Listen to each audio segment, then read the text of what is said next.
We can generate UML Package Diagram using Visual Paradigm Chatbot. Go to Tools, Chatbot.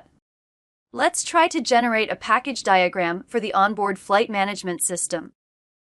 Here is the generated diagram. It seems a bit too generic. Let's ask the chatbot to revise it to be more focused on flight control. This time the diagram is more close to what we need. The chatbot missed to generate relationships to the ailerons package. Let's ask the chatbot to fix it. The chatbot added relationships to ailerons package, but linked to the wrong target. We can ask the chatbot to update this for us.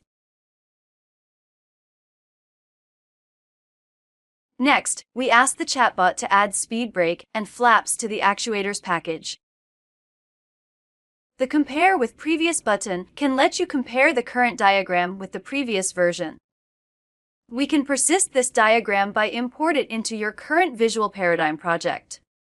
Press the Import to Visual Paradigm button to perform the import. Once it is done, the diagram becomes Visual Paradigm desktop format and allow you to perform further editing on it. Hope you will found this video helpful. Thanks for watching.